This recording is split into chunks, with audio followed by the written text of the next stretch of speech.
मेरे दोस्तों, inertia interviews में एनफा टीवी में आज आपका स्वागत है। हमारे साथ आज एक बहुत अहम हस्ती हमारे साथ मिल रहे हैं। इनका नाम है श्री योगेंद्र प्रसाद। योगेंद्र प्रसाद जी का जितना मैं परिचय दूँ उतना कम होगा। योगेंद्र प्रसाद जी भारत देश के पूरे हाइड्रो पावर के विकास में एकदम अहम रूप से शामिल थे। ये एनएचपीसी के फॉर्मर चेयरमैन रह चुके हैं। इसके अलावा ये इंटरनेशनल हाइड्रो एसोसिएशन के वाइस प्रेसिडेंट थे। और योगेंद्र प्रसाद जी के बारे में बोला जाए तो भारत की जो पूरी अर्थव्यवस्था है, जो कि हमारे हाइड्रो पावर और पावर सेक्टर की है, उसके अंदर इनका एकदम एक बहुत ही तगड़े स्तंभ के रूप में उभरना और देश को एकदम अग्रिम रूप से ले जाना, इसके अंदर इनका बहुत बड़ा हाथ है। और स्वागत करते हैं इनका। नमस्कार योगेंद्र प्रसाद जी, आपका स्वागत है। मैं आपसे शुरू करने से पहले ये थोड़ा सा आपसे पूछना चाहूँगा कि आप हमारे दर्शकों को ये बताइए कि किस तरह से, किस परिस्थिति में आप लोगों ने इतनी डिफ़िकल्ट और बड़े मुश्किल परिस्थिति में आपने हाइड्रो पावर का विकास किया उस समय। देखिए, एक्चुअली क्या था कि मैंने जब सोचा कि हाइड्रो पावर के विकास के बिना देश की बिजली व्यवस्था सुधार नहीं सकती है, तो मैंने अपने पूरे टीम को मोटिवेट किया और जो भी डिफ़िकल्ट एरियाज़ थे वहाँ करके उसको सुधार करने की कोशिश किया। और ये सोच के कि देश की पावर व्यवस्था सुधर नहीं सकती है जब तक कि हाइड्रो को आगे नहीं बढ़ाया जाए। और इसीलिए हमारे समय में एनएचपीसी में काफ़ी काम हुआ। इंजीनियरों में एक टीम भावना थी जिससे देश के लिए भी हाइड्रो पावर का विकास हो सके। इसके लिए जो अरुणाचल प्रदेश है उसके अंदर में करीब 23,000 मेगावाट का हमने डीपीआर तैयार किया। लेकिन मुझे अफसोस है कि उसमें हमारे आने के बाद जब काम करने का शुरू करना था और सुबांसी पॉइंट में मैं काम शुरू करा दिया था, सारी चीज़ को प्राइवेट सेक्टर में दे दिया गया और आज तक 1 मेगावाट भी उसमें ऐड नहीं हुआ। तो इस तरह से जो हमारे देश के जो कर्णधार हैं, जो देश चाहते हैं, उनको समझ में नहीं आता है कि हाइड्रो पावर का क्या महत्व है। और इसी के लिए देखिए हमने एक आर्टिकल भी लिखा था, health of Indian power system and impact on economy. 9 जून को इसी साल उसका हम प्रेस कॉन्फ्रेंस भी किया था। उसके बाद 50 दिन के बाद 3 ग्रिड फेल किया और जानते हैं कि देश के आधी से अधिक जनता तबाही में गुजरी। और एक और चीज़ की फीलिंग थी हमको कि देश में गैस का अभाव है, तो हाइड्रो पावर ही एक सोल्यूशन है। लेकिन अफसोस के साथ मुझे कहना पड़ता है कि सब कुछ बताने के बाद भी हाइड्रो सेक्टर को बैक सीट पर डाल दिया गया है, जो देश का जो इकोनॉमी है उसका सर्वनाश कर देगा। इसमें एक काउंटर सवाल है सर कि क्या अभी आपके समय में, मैं जहाँ तक मैंने वो फिगर्स और ये मैंने अब देखे हैं कि 26% के करीब हाइड्रो पावर की शेयर हुआ करती थी। एक समय बड़ी डिसेंट शेयर होती है। आज हम 19 के नीचे चले गए। अब केवल 18.5% हाइड्रो पावर की टोटल इंस्टॉल कैपेसिटी में शेयर आई। इस तरह की गिरावट, जबकि हमको याद है कि आप उस समय 35% शेयर करने की बात करते थे, बढ़ाने की। तो ये इस तरह से इतना बड़ा पतन, आगे जाने की जगह हम पीछे गए, इसका मूल कारण क्या है? ये मूल कारण है कि हमारा जो पॉलिटिकल सिचुएशन कंट्री का है वो बहुत ज़्यादा ख़राब स्थिति से पास कर रहा है। और जब तक सरकार नहीं चाहेगी तो काम नहीं होता है। अभी देखिए कि एनएचपीसी इतना बड़ा ऑर्गेनाइजेशन है, उसमें इतना पतन हो गया। रेगुलर चेयरमैन 3 साल से नहीं है। पहले नॉन टेक्निकल मैन को चेयरमैन बनाया गया। हमारे जाने के बाद सब चीज़ का सत्यानाश हुआ। कभी एक स्टडी कीजिए तो पता चलेगा। इस पर कितना बार पेपर में आर्टिकल आया है। अभी हाल में 30 अप्रैल को भी आर्टिकल आया है जिसमें कि सीएजी ने भी पॉइंट आउट किया है कि साहब 1 मेगावाट भी ऐड नहीं हुआ पावर, और इससे प्रॉब्लम हो रहा है देश में। लेकिन सुनने वाला कोई नहीं है। पतन तो इसलिए हो रहा है कि पावर सेक्टर को कोई समझ ही नहीं पा रहा है और ये देश को और पतन की ओर ले जाएगा। इसी के कारण अनएम्प्लॉयमेंट बढ़ रहा है, कोई इंडस्ट्री नहीं चल रही है, इंडस्ट्रियल डाउनफॉल हो रहा है। हम प्लान बनाते हैं कि हम इतना अचीव करेंगे, हम अचीव नहीं करते हैं। लेकिन उसका जो जड़ है, कारण क्या है, उस पर कोई जाता नहीं है। पावर सेक्टर जब तक इंप्रूव नहीं करेगा, पर कैपिटा कंजम्पशन जब तक हमारा इंप्रूव नहीं करेगा, हम इंटरप्शन फ्री पावर नहीं देंगे तो देश में इंडस्ट्री नहीं आगे चलेगी। इससे अनएम्प्लॉयमेंट बढ़ेगा और काफ़ी क्राइम बढ़ेगा। आदमी जब बेकार होता है, इंडस्ट्री वाले पेमेंट नहीं कर सकते हैं सैलरी, बिकॉज किसी इंडस्ट्री में मान लीजिए कि कोई आदमी गया काम करने के लिए, 2 घंटे काम किया, पावर कट हो गया, 6 घंटा लेबर बैठा रहा, तो उसको तो पैसा देना पड़ेगा। आज कम्पिटिटिव मार्केट में पावर के बिना कुछ नहीं हो सकता है। अब पावर हमेशा वेरिएबल होता है। आपको सब आदमी को समझ में आता है कि हम केवल न्यूक्लियर से कर लेंगे, कोई कहता है कि हम थर्मल से कर लेंगे, इसमें तो प्रॉब्लम्स बहुत है। लेकिन आपको पावर का कंजम्पशन कांस्टेंट नहीं होता है। इसके लिए वेरिएबल लोड को लेने के लिए हाइड्रो या गैस पावर प्लांट की जरूरत पड़ती है। गैस हमारे देश में है नहीं, तो हाइड्रो का कोई अल्टरनेटिव नहीं है। और नदियों के ऊपर साधु महात्मा के सुन करके बंद करते हैं, इकोजोन डिक्लेयर करते हैं, कोई कुछ करता है। हम लोग भी काफ़ी स्टडी किया है और करने के बाद देखा है कि जहाँ भी हाइड्रो पावर डेवलप किया है वहाँ सुधार हुआ है। मैं इंदिरा सागर प्रोजेक्ट मेरा बंद था, जहाँ करीब 15,000 फैमिली को 249 गाँव में लोगों को हटाया। दिग्विजय सिंह चीफ मिनिस्टर थे और उस प्रोजेक्ट को हमने 2.5 साल में पूरा किया। जाकर देखिए कि मध्य प्रदेश में कितना सुधार किया। बिल्कुल इसी तरह से मेरे ख्याल से नर्मदा के अंदर भी जो प्रोजेक्ट आए हैं तब वो भी किया। और ओंकारेश्वर मैंने किया। नापता झाकड़ी बंद पड़ा हुआ था फ्लड में, उसको संभाल करके वो कॉर्पोरेशन का भी मैं हेड किया उसी समय एडिशनल चार्ज में, उसको भी कमीशन करवाया। तो इस तरह से कितना काम हुआ। बात क्या है कि पॉलिटिकल विल होगा तब काम होगा। अब इसे अंदाज करिए कि आज के दिन में आपके चेयरमैन का पोस्ट 4 साल 5 साल से खाली पड़ा हुआ है, बाहरी नहीं हो रही है, एक्टिंग चार्ज है, कितना मुश्किल वाली बात है। अब आप ज्वाइंट सेक्रेटरी को चार्ज है, ज्वाइंट सेक्रेटरी को काम नहीं है क्या? 1 घंटे जाके पावर सेक्टर चला लेगा क्या? जो फुल टाइम चेयरमैन आप नहीं दे पा रहे हैं, तो आप चाहते हैं आपको नहीं चलाने, और क्या हो सकता है इसमें? मेरा अगला सवाल आपको है प्रसाद साहब कि ये जो आपने जो बेसिकली पीक पावर की बात की कि जो पीक पावर डेफिसिट है उसको शेव करने के लिए या तो हाइड्रो लाएं या गैस लाएं। Yes. और गैस इस देश में अवेलेबल नहीं है। तो लेकिन हमें ऐसा लगता है कि गैस अवेलेबल है, लेकिन ये इंटरनेशनल कंसोर्शियम से नेगोशिएट नहीं कर पा रहे। और दूसरी परिस्थिति हाइड्रो की है कि हाइड्रो में पानी भी एक इशू है, केवल बिजली नहीं है। हमारे सारे हाइड्रो प्रोजेक्ट पानी भी इसको नहीं। देखिए, हाइड्रो प्रोजेक्ट का 3 पार्ट है। हाँ जी। एक है रिजर्वायर प्रोजेक्ट, एक है पंप स्टोरेज, और दूसरा है run of the river scheme. Reservoir project जो होता है क्या है कि उसमें पानी हम जमा करते हैं। बरसात में पानी, बरसात हमारे पास 5-6 महीने के लिए होता है, 4 महीने के लिए होता है, और पानी को जमा करते हैं, साल भर हम इसको यूज करते हैं। तो जब भी पावर में फ्रीक्वेंसी, देखिए फ्रीक्वेंसी से सब कंट्रोल होता है। और आजकल ग्रिड कोड भी लागू है। ग्रिड कोड में क्या है कि 49.7 हर्ट्ज फ्रीक्वेंसी से लेकर 50.2 के बीच में जो फ्रीक्वेंसी है, तो आपका पावर रेट मिनिमम होता है। अब उससे फ्रीक्वेंसी रेंज से बाहर जाता है तो पावर रेट बहुत हाई होता चला जाता है। और इस फ्रीक्वेंसी का मतलब होता है कि डिमांड एंड सप्लाई। डिमांड अगर ज़्यादा बढ़ेगा, सप्लाई कम होगा तो फ्रीक्वेंसी लो हो जाएगा। डिमांड कम जाएगा, सप्लाई ज़्यादा होगी तो फ्रीक्वेंसी हाई हो जाएगा। तो पावर सेक्टर इतना कॉम्प्लेक्स है कि इसमें पावर डिमांड बढ़ना घटना दोनों नुकसानदेह है। इसलिए उसको बैलेंस करने के लिए, वेरिएबल लोड लेने के लिए हाइड्रो या गैस यही सोल्यूशन है।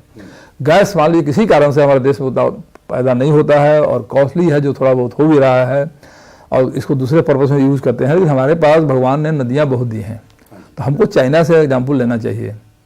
चाइना में 3 गोरी प्रोजेक्ट में 12 लाख आदमी को 1 साल में चाइना ने शिफ्ट कर दिया। साहब, आपके रिहर्सन के स्कीम बहुत अच्छे बने हुए हैं हमारे देश में भी, लेकिन उसका इम्प्लीमेंटेशन ठीक से नहीं हो रहा है। तो जो इम्प्लीमेंटेशन एजेंसी नहीं कर रही है, गवर्नमेंट की एजेंसी, उसको सजा देनी चाहिए ना, उसकी इंक्वायरी करनी चाहिए। तो यहाँ गलत तरीके से काम होता है, 30 साल तक हाइड्रो नहीं बनता है, कोई ध्यान नहीं देता है। तो चीज़ है कि जो पॉलिटिकल विल जब तक देश में नहीं होगा और जब तक कि पावर सेक्टर का सुधार नहीं होगा, ये बेकारी की समस्या होती रहेगी और ये डे बाय डे ये नासूर बनता जाएगा। आज देख लीजिए कि लोगों में परेशानी है, कोई भी इंडस्ट्री चला रहा है वहाँ अनएम्प्लॉयमेंट होता है, जब पावर करता है तो प्रोडक्शन उसका इकोनॉमिकल नहीं रहता है। तो ऐसी हालत में पावर सेक्टर में सुधार लाना मस्ट है, ये टेक्निकल कंपल्सन है। ये नहीं होगा तो हमारे देश के प्रधानमंत्री चाहे मुख्यमंत्री कोई बने, economy day by day worse होती जाएगी। आज सबसे बड़ा कारण बनता है, जिसके कारण जो आप पावर नहीं है, रात में सो नहीं सकते हैं, क्लाइमेट का बहुत प्रॉब्लम है। पावर नहीं है तो इंडस्ट्री में काम नहीं कर सकते हैं, कहीं भी आप IT कंपनी में काम नहीं कर सकते हैं, जनरेटर से नहीं करते हैं, उससे और पोल्यूशन बढ़ता है, डीजल बहुत खर्चा होता है, महंगा पड़ता है। तो ये बताइए कि कैसे काम सुधार होगा इसे, जब तक कि पॉलिटिकल विल नहीं होगा इस देश में, और जब तक कि हम सोचेंगे नहीं इसको, तब तक नहीं होगा। मैं अपने आर्टिकल का कॉपी सब MP को भेजा था, लेकिन एक राज्यसभा के मेंबर ने हमको रिस्पॉन्ड किया, किसी ने सोचा भी नहीं। प्रधानमंत्री का चिट्ठी आ गई, to get it examine, that's all, तो नॉर्मल अप्लाई होता है।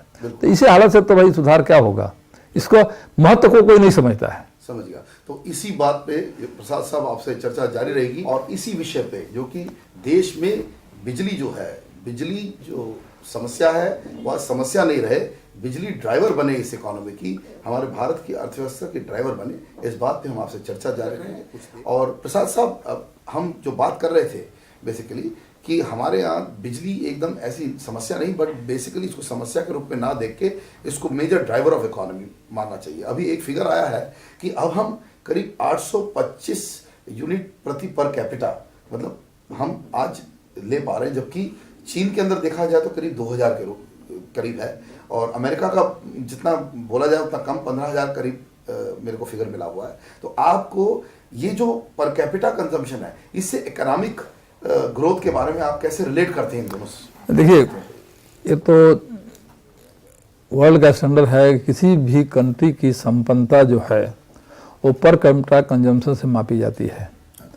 1952 में एक समय था जब कि चाइना और इंडिया की पर कैपिटा कंजम्पशन ऑलमोस्ट बराबर था, और आज के दिन में चाइना कितना आगे बढ़ गया है और हम कितना पीछे हैं। हमारा पर कैपिटा कंजम्पशन बढ़ ही नहीं रहा है, पर कैपिटा 825 जो बताया नेशनल एवरेज है, जो कि कुछ स्टेट है जहाँ पर काफ़ी बिजली की स्थिति बहुत अच्छी है, कुछ स्टेट है जो बहुत कम है। बिहार में तो 100 से भी कम है पर कैपिटा कंजम्पशन एवरेज। तो इसीलिए स्थिति बता रहे हैं कि पावर जब तक जनरेशन नहीं बढ़ाया जाएगा, पावर जनरेशन में भी प्लानिंग होनी चाहिए कि किस चीज़ का जनरेशन बढ़ाया जाए। पावर जनरेशन नहीं कि थर्मल ही बढ़ रहा है, न्यूक्लियर तो बढ़ रहा है। पावर कंजम्पशन जो होता है 24 घंटे की साइकिल में घटता और बढ़ता है। Thermal and nuclear power plant जो हैं ये बेस लोड के लिए होते हैं, जहाँ फिक्स लोड होता है। 5% से अधिक वेरिएशन होने पर हमको थर्मल और गैस, हाइड्रो और गैस चाहिए, इसलिए कि वेरिएबल लोड ये नहीं ले सकते हैं। ये हाई स्पीड मशीन्स हैं और इसमें वेरिएबल ऑल टेक्निकल रीजन्स है जिसके कारण नहीं ले सकते हैं। और हाइड्रो में क्या होता है कि लो स्पीड मशीन है और जैसे जरूरत पड़ती है ऑटोमेटिक हम पानी की मात्रा घटाते हैं, बढ़ाते हैं, पावर जनरेशन घटाते बढ़ाते हैं, और वो बहुत आसान होता है करना।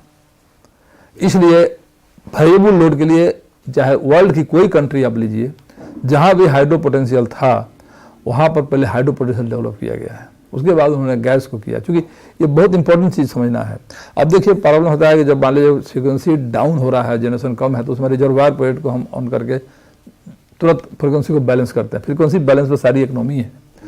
और जब जनरेशन ज़्यादा होने लगता है, फ्रिक्वेंसी हाई होने पर रिजर्वायर पॉइंट को बंद करते हैं। उसी तरह गैस में चाहे हाइड्रो में क्या है कि मिनटों में हम प्लांट को बंद कर सकते हैं, स्टार्ट कर सकते हैं। ये फैसिलिटी आपको न्यूक्लियर थर्मल में नहीं है। और भी बहुत सारी रीजन है, जो टेक्निकल रीजन है, जो कि हम कहीं टेक्निकल सेमिनार हो तो वहाँ बता सकते हैं, जो कि समझने वाले लोग हों। तकनीकी रूप से अभी होता है, तकनीकी रूप से ये मिक्स होना बहुत जरूरी है। इसलिए किया गया है कि 40-60 मिक्स। हम लोगों ने हाइड्रो को बहुत आगे बढ़ाया। अब हाल में ही एक सेमिनार हो रहा था जहाँ पर एज एक्सपर्ट हम भी गए थे। जब हम लोगों ने क्वेश्चन किया कि साहब 19% पर अब आ गया हाइड्रो और पुअर हो जाएगा कंडीशन, तो सिक्योरिटी पावर वहाँ पर खुद बोलते हैं कि क्या है 16% हो जाएगा। समझदारी तो है नहीं, ब्यूरोक्रेट को तो समझदारी नहीं है टेक्निकल मैटर की, वो हमारे यहाँ हेड करते हैं, उनकी बातें सुनी जाती है। तो इसलिए देश का हालत इसी है। क्यों नहीं सोचते हैं कि अमेरिका में 1 मिनट बिजली कट जाती है तो हंगामा मच जाता है, कितना अलर्टनेस हो जाता है। यहाँ कटती है तो कहा जाता है कि साहब अमेरिका में भी बिजली कट रही है। अरे क्या बात करते हैं, जितनी आपदा वहाँ आती है वो आपदा यहाँ आती नहीं है। वहाँ तो कभी साल में एक बार कट गया, यहाँ तो रोज ही आप देखिए कौन सा एरिया है दिल्ली का, पूरा देश का, जहाँ बिजली नहीं कटती है। देहातों में तो कहा जाए तो 2 घंटा भी बिजली आ जाए तो बहुत बड़ी बात है। कोई जाके एक्चुअल सर्वे करके देखे कि 2 घंटा भी बिजली देहात में नहीं आ रही है। सर, इसमें एक परिस्थिति है जरूर कि इतना अंधकार दिख रहा है जितना हम समझ रहे हैं, लेकिन एक बड़ा स्टेट है जो मैं भी काफ़ी जाके आया हूँ और मैं वो जरूर आपसे बात करना चाहूँगा, वो है गुजरात।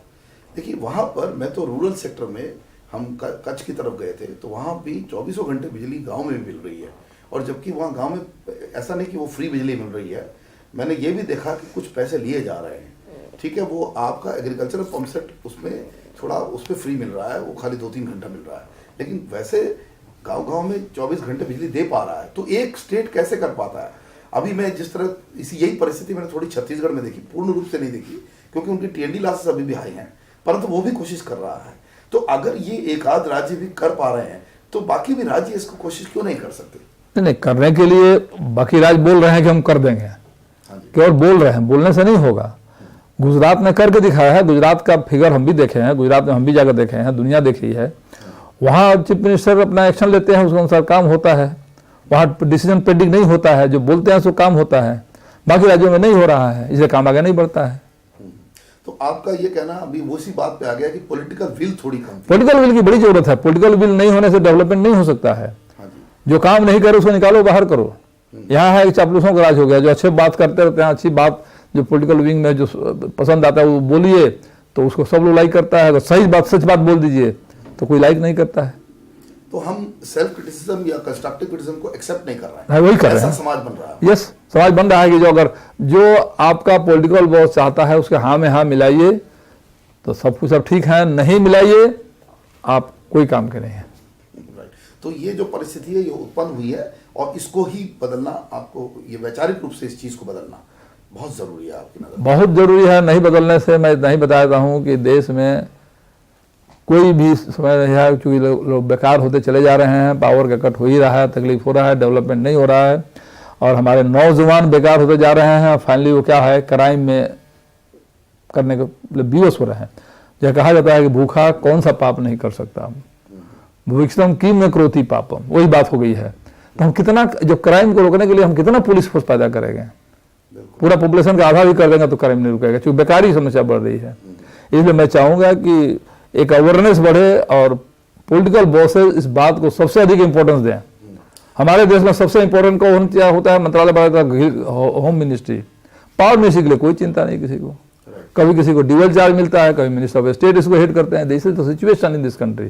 जो सबसे इंपॉर्टेंट मिनिस्ट्री होना चाहिए, फाइनेंस रह क्या हुआ, आज आपके दिन में आप प्लान कीजिएगा, आप अरबों रुपया दे दीजिए, नहीं 5 साल से कम में पावर प्लांट आप नहीं बना सकते हैं, कोई भी आदमी वर्ल्ड का नहीं बना सकता है। तो कैसे हो गया, यहाँ तो 10 साल 12 साल लगते हैं। यहाँ का जो बहुत सा प्रॉब्लम है, लैंड एक्विजिशन नहीं होता, लॉ एंड ऑर्डर प्रॉब्लम होता है, कोई हेल्प नहीं करता है, तो कैसे सुधार होगा। सर इसी मुद्दे पे एक मैं आपको सवाल पूछना चाहता हूँ कि हमने कुछ बीच में अभी हम लोगों ने इनर्शिया के अंदर मैगजीन के अंदर एनालाइज किया और ये जितने यूएमपीपी हैं हमने काफ़ी क्रिटिसिज्म किया कि यूएमपीपी मूव नहीं कर रहे थे, जो अल्ट्रा मेगा प्रोजेक्ट बनाए उन्होंने थर्मल के। तो इस विषय में कम से कम मुंद्रा का जो अल्ट्रा मेगा प्रोजेक्ट है टाटा का, वो 36 महीने में करीब कंप्लीट हुआ और वो अदानी वाला भी इसी तरह का मतलब कम समय में कंप्लीट हुआ और ग्रिड पे आया। तो ये इस तरह से हमारे जो पॉकेट्स ऑफ एक्सेलेंस कैसे पैदा हो रहे हैं, जबकि ये दोनों प्राइवेट सेक्टर के प्रोजेक्ट थे। तो इसके बारे में आप क्या कहेंगे। देखिए, वो पावर प्लांट तो बन गए, लेकिन आपको ये बात समझना पड़ेगा कि अभी टाटा का पावर प्लांट से अभी प्रोडक्शन ठीक से नहीं हो रहा है। सच्चाई आपको मालूम होना चाहिए। जब तक हाइड्रोथर्मल मिक्स प्रॉपर नहीं कीजिएगा, 600 मेगावाट 800 मेगावाट के प्लांट जो है बंद होंगे ना, फिर स्टार्ट नहीं हो पाएंगे, बहुत सा प्रॉब्लम आएगा और कॉस्ट वेरिएबल होता रहेगा। लो हाई फ्रीक्वेंसी होने से प्लांट डैमेज होता है बहुत जल्दी, जो थर्मल पावर प्लांट होता है। तो कहीं कहीं तो भाई थर्मल और न्यूक्लियर पावर प्लांट बनाने में तो जल्दी हो जाती है। डिफिकल्ट चीज़ है जो सब जो चीज़ से ज़्यादा फायदा उसको बनाने में डिफिकल्टी जरूर होती है।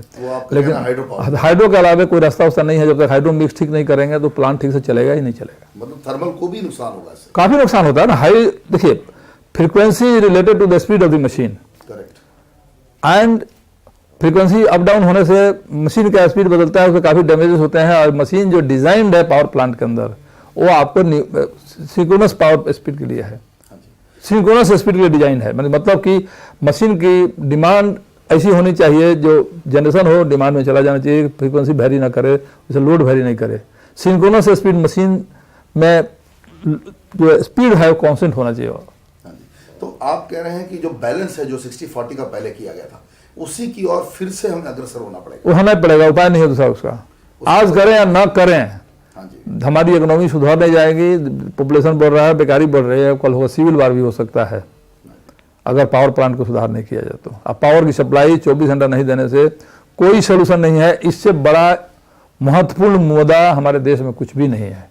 राइट सर, एक और सवाल इसी में इस मुद्दे पे आपको पूछना चाहूंगा कि आज थर्मल पावर प्लांट भी करीबन 6 से 7 करोड़ पर मेगावाट पे आ गया है। हाइड्रो मैं सुन रहा हूँ कि 8 से 9 करोड़ पर मेगावाट पे पहुंच गया, क्योंकि आप इंटरेस्ट ड्यूरिंग कंस्ट्रक्शन और जो डिलेस जो है उसको लेंगे तो और जबकि हम सौर ऊर्जा जो देख रहे हैं, बड़ी अजीब परिस्थिति है कि सौर ऊर्जा जो 22 करोड़ पर मेगावाट होता था 2 साल पहले, वो इस वक्त जो लास्ट टेंडर अभी 2 दिन पहले हुआ है 6.5 करोड़ पर मेगावाट गवर्नमेंट का टेंडर आया है।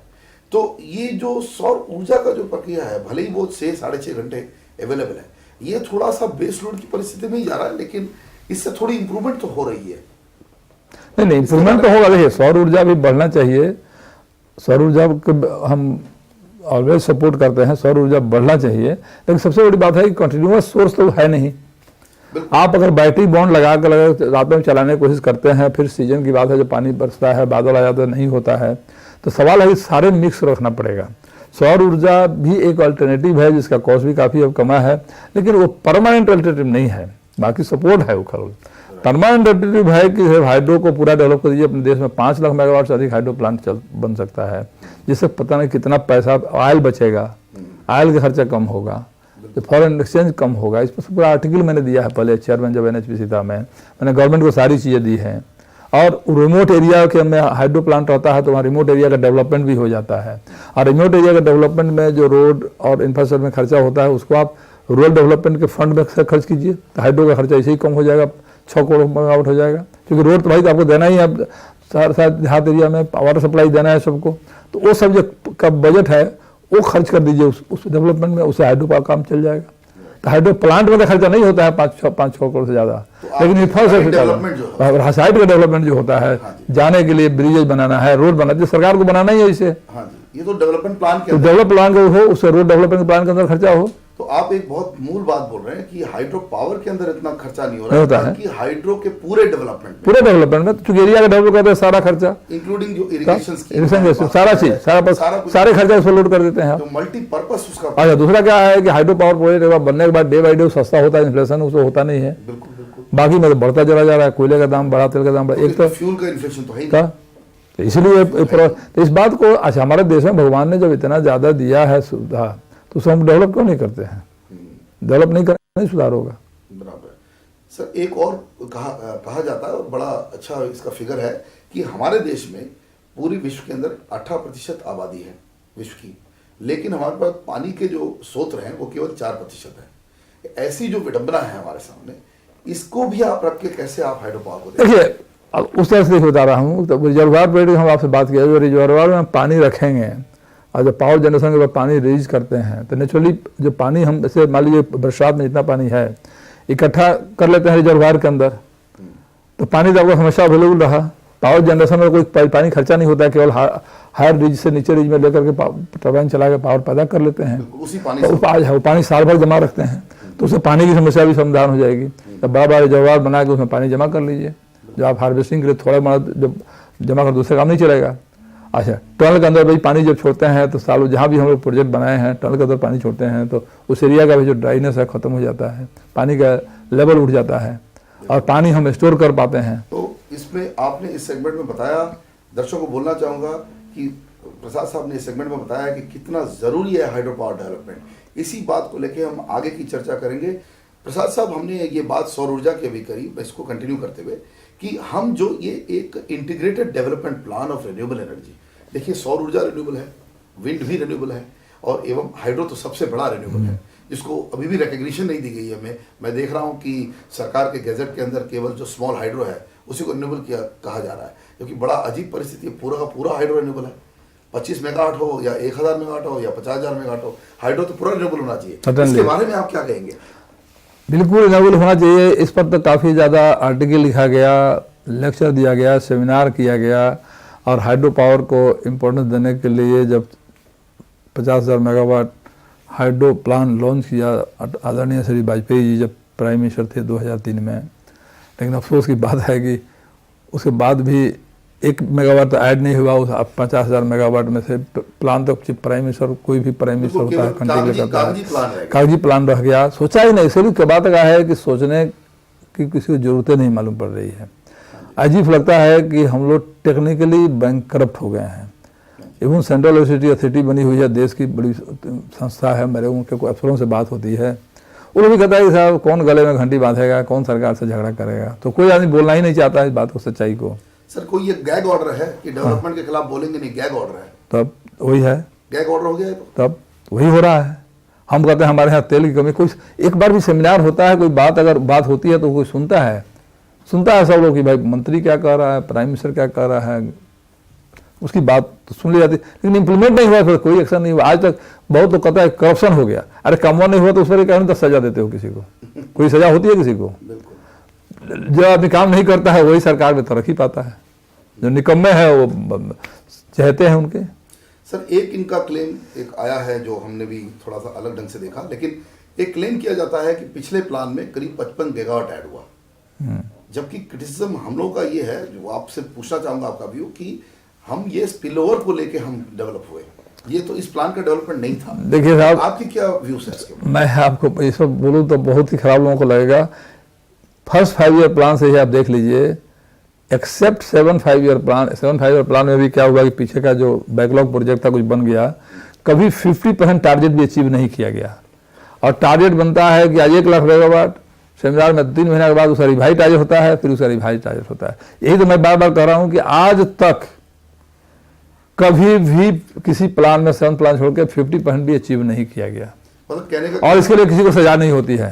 हाँ जी, सवाल है कि सजा क्यों होगी? सबसे बड़ा टॉप से लेकर बॉटम तक एक ही बात तो बोलते हैं। हाँ साहब, शुरू में बोल दिया जाएगा इलेक्शन है, पावर टू ऑल 2012 में बोला गया, 2003-4 में ही बोला गया। वो तो पावरलेसनेस टू ऑल, और हम उसमें केवल Power for all, अपने मतलब मंत्री के, powerlessness for all। हमारे शिवसेना के मंत्री जी थे गीते साहब को बोल दिया कि साहब पावर टू ऑल की पावर टू नन, उनको गुस्सा चढ़ Powerlessness to गया। all। तब अब क्या है, गाँव में कहीं पावर ही नहीं है। हाँ जी, तो सवाल है कि देखिए, बोलने का सवाल है कि जब तक कि विजनरी आदमी हमारा टॉप पर नहीं होगा, बिल्कुल, ये देश तरक्की नहीं कर सकता है।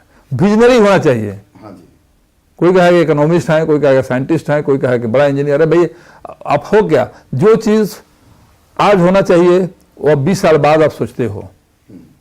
हम लोग बात करते हैं हम अमेरिका से बड़े हो जाएंगे, चाइना से बड़े हो जाएंगे, अरे 20 साल बाद क्या होने वाला उसको तो सोचो।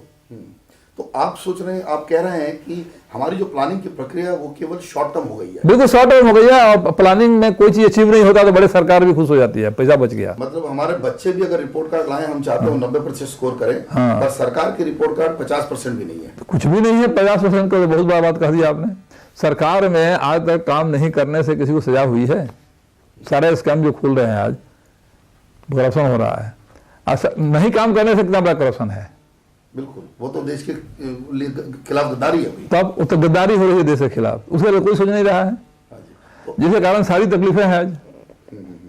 तो ये सोचना पड़ेगा साहब देश के लिए। राइट सर, इतना होने के बावजूद भी अगर देश की, मैं देख रहा था कि हमारी जो जीडीपी है 1.8 ट्रिलियन पे पहुंच गई है, इतनी बुरी परिस्थिति के बाद भी। ये मतलब ये क्या एक इंस्पाइट ऑफ इकोनॉमी बन रही है, बिकॉज ऑफ नहीं? बिकॉज ऑफ तो कुछ नहीं हो रहा है, जिस तरह हम बता रहे हैं हमको, ये तो इंस्पाइट ऑफ इकोनॉमी है। तो मतलब क्या ये इंडियन जो है या जो भारतीय जो है, ये इतना आशावादी है कि ये उसमें भी काम करके दिखा रहा है? करे दिखाई रहा। देखिए बिहार, इंडिया के लोग जो हैं, जो विदेशों में गए हुए हैं, क्या नाम कर रहे हैं, कितना पोटेंशियल उनमें। आज हमारे लोगों को काम करने का काफी पोटेंशियल है, मेहनत कर रहे हैं, मदद कर रहे हैं। लेकिन हम तो भाई, अब जीडीपी ग्रोथ की जो बहुत बातें होती है, कागज में बहुत लिखाता है, हमारे देश में कोई एस्टाब्लिशन नहीं है, लेकिन गरीब से गरीब बढ़ते जा रहे हैं रोज। दूसरी बात बताइए ना, हम जीडीपी ग्रोथ क्या हो रहा है उस पर हम ज्यादा नहीं जाते हैं, खाली कहानी कहने से नहीं होगा। हमारे यहाँ भुखमरी की समस्याएं बढ़ रही हैं, लोगों को बेकार की भाता दे करके खुश करने से कोई फायदा नहीं होगा। नहीं, अर्बन सेंटर में तो ग्रोथ हो रही है, लेकिन रूरल का बहुत बुरा हाल है। ग्रोथ अर्बन में भी कहा है, करप्शन से ग्रोथ हो रही है, खाली दिखाई पड़ रहा है कि मनी आ रहा है, इधर से उधर लॉन्ड्रिंग हो रही है। ग्रोथ तो क्या हो रहा है? रियल टाइम ग्रोथ नहीं है। रियल टाइम ग्रोथ बिल्कुल ही नहीं हो रहा। देख लीजिएगा, एक दिन विस्फोटक की स्थिति खड़ी हो जाएगी। कितनी ग्रोथ दिखाई पड़ी 5 साल पहले, कैसा हालत आज हो गया है। मार्केट में पैसे नहीं है, प्राइसेस सब्जी के बढ़ते जा रहे हैं, लोगों को अच्छी खाने नहीं मिल रहे हैं, हेल्थ अच्छा नहीं है। अस्पतालों में जाकर देखिए लोग कितना बीमार पड़ता जा रहा है। पहले इतना बीमार पड़ते थे, इतना अस्पताल था। दिल्ली के जिस अस्पताल में जाइए तो हजारों रोगी पड़े हुए हैं। सर, सरकार तो ये बोलती है, अब सरकार की बात है, सरकार बोलती है कि ये तो ग्लोबल रिसेशन है और हमको इम्पैक्ट होगा। उनका तो ये रीजन हो जाता है। इस रीजन का क्या काउंटर देंगे आप? नहीं, ग्लोबल कुछ नहीं है। हमारे देश में एजुकेशन बढ़ जाए। देखिए, इलेक्ट्रिसिटी, एजुकेशन, 2 चीज की जरूरत है। इलेक्ट्रिसिटी नहीं होगा, एजुकेशन भी नहीं होगा, बच्चे पढ़ नहीं पाते हैं, काम नहीं कर पाते हैं, बिजली नहीं हो तो क्या करेंगे, कंप्यूटर भी नहीं चलेगा। अब तो बिना कंप्यूटर का काम नहीं चलेगा, उसके लिए बिजली की जरूरत है। तो इलेक्ट्रिसिटी, एजुकेशन, ये नहीं होने से कुछ नहीं होगा। और थर्ड है एफिशिएंसी, काम में एफिशिएंसी नहीं आएगी। जब इलेक्ट्रिसिटी नहीं होगी, फैसिलिटी इंफ्रास्ट्रक्चर नहीं होगा, तो आदमी अच्छा काम नहीं कर सकता। रात में सोएगा नहीं, बिजली बिना, दिन में काम क्या करेगा। ये फंडामेंटल समझना पड़ेगा। फंडामेंटल जब तक नहीं समझेंगे, हमारे पॉलिटिकल बहुत से सुधार नहीं हो सकता है। इसी के विषय में मेरे को बड़ा अच्छा फिगर याद आ रहा है कि इस वक्त महाराष्ट्र जो सबसे इंडस्ट्रियलाइज्ड राज्य माना जाता है, उसके करीब 25 गीगावाट करीब बिजली है। और मैं ये सुन रहा हूँ कि गुजरात भी करीब 25 गीगावाट अभी बन जाएगा। जबकि मैं यूपी, जो हमारा सबसे पॉपुलर स्टेट है, जिसमें सबसे ज्यादा आबादी है, उसकी मैं देख रहा था केवल 10 गीगावाट उसके पास है। तो ये बड़ा आपको बड़ा स्क्यूड डेवलपमेंट मॉडल नहीं लग रहा कि जो राज्य जिसके अंदर सबसे ज्यादा जनसंख्या है, उसके पास सबसे कम जनसंख्या ज्यादा है लेकिन पॉलिटिकल एसिडिटी नहीं है। जो पॉलिटिशियन टॉप में रहे हैं उनको सोचना पड़ेगा ना, वो सोचते क्यों नहीं है? एक चीज को कभी सोचा कोई कि भाई साल हमने प्लान बनाया कि इस 5 इयर्स में इतना मेगावाट हम ऐड कर देंगे या साल में इतना ऐड करेंगे? नहीं होता है तो रिव्यू क्या करते हैं लोग, मीटिंग क्या करते हैं? नहीं हुआ तो क्या किया उसमें? कभी किसी को पनिशमेंट इधर स्पीड ओवर हो रहा है, बातें होती है, मुख्यमंत्री जी बुला कर डांट दिए कि आपको ये करना पड़ेगा, आपको ये करना पड़ेगा, हो गया। कहानियां हो रही हैं खाली, रियल टाइम कोई कुछ नहीं। और टैरिफ भी बढ़ते जा रहा है। अभी तो टैरिफ तो अभी डोमेस्टिक टैरिफ 6 रुपया 25 पैसा इतना बढ़ते जा रहा है कि लोगों का जीना मुश्किल हो रहा है। 6 रुपये 25 पैसा डोमेस्टिक टैरिफ है इसका एवरेज, और मेरे ख्याल से इंडस्ट्रियल टैरिफ 10 के ऊपर चला गया एवरेज जगह, सब जगह। और हम ग्लोबल मार्केट में कैसे कम्पीट करेंगे इतना हाई रेट पर बिजली देंगे? तो उसके बाद भी सर एक कहना पड़ेगा कि even advance countries like Germany आप देखिए, बाकी भी देखिए, तो वीज की परिस्थिति, जो बिजली की परिस्थिति है, वो कभी भी सस्ती नहीं हो पा रही है। नहीं, सस्ती ना हो लेकिन मिलता तो है, वहाँ मिलता 24 घंटे। अगर यहाँ कट के मिलता है तो उसमें नुकसान तो होता है प्रोडक्शन में। जैसे जर्मनी का रेट बताता हूँ मैं आपको, इस वक्त 22 रुपया पर यूनिट है। ठीक है, जर्मनी का रेट है तो जर्मनी का मनी का इन्फ्लेशन भी ज्यादा है, उसे सोचिएगा। मनी का जो वैल्यू है डॉलर से तुलना मत कीजिए, लेकिन आप कहिए कि जिस रेशियो से बढ़ता चला जा रहा है, हर चीज का दाम बढ़ रहा है तो बढ़ेगा। हम कहते हैं ये कोल ब्लॉक का हल्ला हो रहा है, इतना डेवलपमेंट हुआ तो कोल ब्लॉक चालू क्यों नहीं हुआ? तो 6 महीने में खाली से कर दिया जाता ताकि कोल का शॉर्टेज भी नहीं होता। कोल ब्लॉक भी नहीं लगा, शॉर्टेज भी कोल का हो गया, करप्शन भी हो गया, क्या ये सब चक्कर चल रहा है? अच्छा, इसमें अरुणाचल के बारे में आपसे बात करना चाहूंगा। जो हमारा करीब आपने 5 लाख मेगावाट हमारे पास है बता रहे, 1.5 लाख तो अरुणाचल के अंदर ही पड़ा है। और ये बड़ी अजीब परिस्थिति है कि उसका जितना भी डेवलपमेंट है सब रुका ही रुका लग रहा है, हमें कुछ होता हुआ नहीं लग रहा।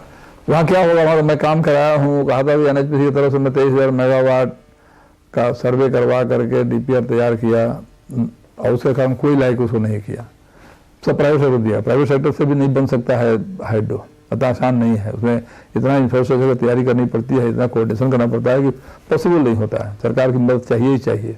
तो जॉइंट सेक्टर क्यों नहीं किया इन्होंने? तो करने का मन होता ना, क्योंकि अगर प्राइवेट सेक्टर और पब्लिक सेक्टर दोनों अगर मिल जाते और कुछ जॉइंट सेक्टर मॉडल निकालते। देखिए, इसकी भी जरूरत नहीं थी। गवर्नमेंट सेक्टर में बहुत अच्छा काम चल रहा था हाइड्रो में, कुछ चीजें हैं जहाँ की करना पड़ेगा। देखिए, कॉन्ट्रैक्टिंग तो आपको लाना ही पड़ेगा ना प्राइवेट सेक्टर का। नहीं लाए, कॉन्ट्रैक्टर तो होता ही था, प्राइवेट सेक्टर काम करता था। गवर्नमेंट का एक अंकुश रहता है। देखिए, मान लीजिए कि रिहेबिलिटेशन करना है, उसमें DM को मदद करना है, कमिश्नर को मदद करना है, रिहेबिलिटेशन में स्कीम बनना है, तो सरकारी कंपनी होने पर जल्दी होता है, प्राइवेट को तो हेल्प नहीं करते हैं लोग। नहीं, प्राइवेट सेक्टर कॉन्ट्रैक्टर का ये कहना है कि उन्हें सरकार इस तरह से दिखाती इवन कॉन्ट्रैक्टर को कि उसको कैसे पेनलाइज किया जाए, ना काम कराने का। देखिए, आपके समय में ऐसा कहते थे लोग, हमको बताते हैं, नाम नहीं लेना चाहूंगा, कहते हैं कि जब आपके समय था तो कॉन्ट्रैक्टर को पार्टनर समझा जाता था, अभी समय ऐसी है कि उसको कैसे पेनल्टी लगा दिया जाए। सवाल है, देखिए आज के डेट में काम नहीं कैसे हो इसका सोचा जा रहा है। सवाल है कॉन्ट्रैक्टर एंड डिपार्टमेंट एक ही गाड़ी के दोनों पहिया हैं, दोनों पहिया ठीक से नहीं चलेगा तो गाड़ी ठीक से नहीं चलेगी, ये समझना पड़ेगा। कॉन्ट्रैक्टर का अगर क्लेम जेन्युइन है तो इमीडिएटली सेटल करिए। आज टेंडेंसी आ गई, समझदारी तो है नहीं, हम बॉस हैं, हम नहीं करेंगे, तुम जाओ मरो। अरे भाई, फाइनली नहीं काम होने से देश बर्बाद हो रहा है। एस्केलेशन करके जो प्रोजेक्ट एक साल में बना चाहिए 10 साल नहीं बन रहा है, तो इसमें कोई सवाल है ना। सबसे बड़ा दिक्कत क्या है? सबसे बड़ा कल्प्रिट है पॉलिटिकल बॉसेज लोग। वो किसी को सजा देते हैं क्या इसके लिए? इतना डरा दिया है सिस्टम को कि कोई आदमी डिसीजन नहीं ले रहा अभी, तो ये सब चीज हो रहा है अभी। राइट।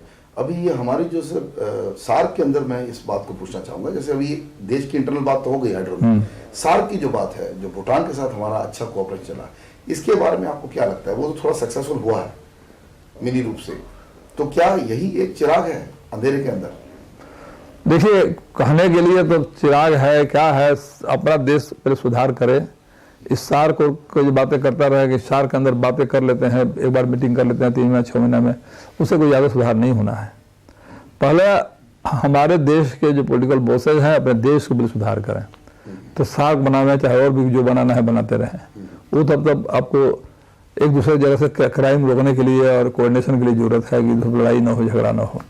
यहाँ तो डेवलपमेंट का सवाल है, आपको तो खुद अपना करना पड़ेगा। बिल्कुल। तो आपका ये कहना है कि हर स्टेट, जिस तरह से कुछ स्टेटों ने किया, जैसे गुजरात ने किया, हर स्टेट का मुख्यमंत्री और केंद्र सरकार ये कोऑर्डिनेशन करके डेवलपमेंट की बात करें बस, और टारगेटेड वे में इसको अचीव करें। जो डेवलपमेंट में टारगेट अचीव नहीं करता है उसको सजा दे। आज जो कह रहे हैं ना कि भाई फला चोरी क्यों करता है, आप मौका देते हैं तो सरकार चाहिए तो चोरी होगा, कभी नहीं होगा। आपके पास सारा एजेंसी है, जो चोरी करता है, जो गलत पैसा कमाता है, तो पकड़ने के लिए बस आधा रास्ता है। अब सब लोग मिल जाते हैं आपस में तो क्या होगा, चोरी होगा। कोई पूछता है कि काम नहीं हुआ क्यों? काम नहीं होने पर कई सजा ज्यादा होनी चाहिए, तब जाकर सुधार होगा। प्रसाद साहब, आपका एक मेजर मैसेज बिजली क्षेत्र के लिए, आपका एक मैसेज, आपका फाइनल एक मैसेज क्या होगा? मेरा फाइनल मैसेज एक है कि साहब, बिजली के जनरेशन में सुधार किया जाए, और जब तक पावर का जनरेशन सुधार नहीं किया जाएगा और प्रॉपर मिक्स के साथ, जिससे वेरिएबल लोड ले सके, हाइड्रो का, जब तक कि डेवलपमेंट नहीं होगा इस देश में, बिजली की स्थिति कभी भी नहीं सुधरेगी। और नहीं सुधरने से देश रसातल में जाने से कोई रोक नहीं सकता है। धन्यवाद योगेंद्र प्रसाद जी, बहुत बढ़िया लगा आपसे बात करके। शायद देश के जो कारणकर्ता हैं और जो नेता हैं वो आपकी बातों को सुनेंगे, और अगर आपकी बात सुने तो देश बहुत आगे जाएगा। इसके साथ मैं अपने दर्शकों को धन्यवाद देता हूँ। अगले इंटरव्यू में, इनर्शिया इंटरव्यूज में मैं आपके साथ फिर हाजिर होऊंगा। प्रोफेसर अय्यर, मैं आपको सभी शुभकामनाएं देता हूँ, देशवासियों को बोलता हूँ एक बेहतर हमारा भविष्य ज़रूर होगा। और ये कहते हुए मैं आपसे विदा लेता हूँ, और फिर मिलेंगे अगले इंटरव्यू में, इनर्शिया इंटरव्यूज में, M4 TV में। धन्यवाद, थैंक यू।